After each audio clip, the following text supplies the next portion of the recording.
Maggamit ka ng sheet. Okay na kuya. Hi guys, assalamualaikum. Now we are here at ano kasing pangalan ng daan na to ya? Sultan Road. Sultan Road near Dr. Sulaiman Al Habib Hospital. Ito po yung bagong ospital dito sa Jeddah, Saudi Arabia. Ito po yung isa sa pinakamalaking ospital sa kaharian ng Saudi Arabia. Nasa Jeddah po. Ayan po. So ngayon pala kasama ko si Kuya. Yan si Kuya. Yes, shout out naman dyan. Kumusta po mga tropa? Ang masasabi mo sa sa Saudi? Mia. Maganda ba dito i-suggest sa mga tao na gustong magtrabaho? Napakaganda sa panahon ngayon. Inshallah. So, anong masasabi mo kuya sa mga nangangarap makapunta dito sa Saudi? Pag napunta dito sila sa Saudi, after 10 years makakabili sila ng kotse. Talaga? Katulad mo. Sana all. Oo. Talaga kuya, ang gandang So, halimbawa, pupunta ng Saudi, tapos may asawa ka sa Pinas, anong ipapayo mo sa mga taong katulad ng sitwasyon nila? Ay, huwag nilang asahan at sigurado madagdagan yung kanilang mahal. Dagdag talaga. Grabe. So, ano masasabi mo ngayon sa sitwasyon sa Pilipinas ngayon, kuya? Ay, siyempre, napakahirap ng sitwasyon sa Pilipinas. Kaya ang payo ko, magpunta na sila dito sa Saudi Arabia. Saudi.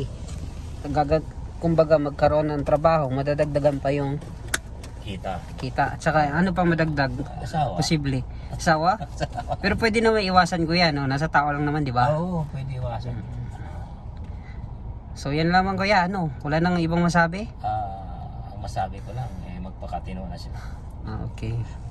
So anong masabi mo yung pamilya mo sa Pilipinas? Message mo. Baka makita nila yung video mo na to. Yun lang. Yun lang.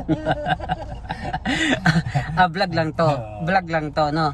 Kukunin lang nila yung magandang payo. Pero yung hindi na payo, wag lang kunin. Kuya? Oo, tama yun. So once again, we are now at Sultan Road near Kaya Mall, Bin Daud. Ayan po yung Dr. Sulaiman Hospital. Ilapit natin dyan. Nasa stoplight tayo ngayon. Napakalaking hospital. Grabe doon po yan. So ito talaga yung pinakamalaking hospital sa Saudi? Dito sa Jeddah. Jeddah lang Pero iba rin sa Riyadh, di ba? Iba sa Riyadh, may mas malaki. Dudugtong natin.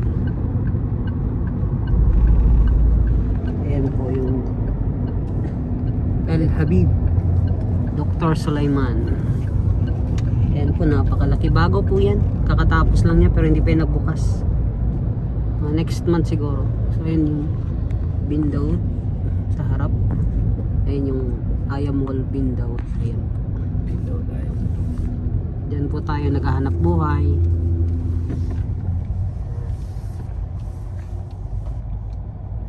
So ito po yung siya. Halos lahat harap, no? Lahat may Dr. Sulaiman nakalagay Ayan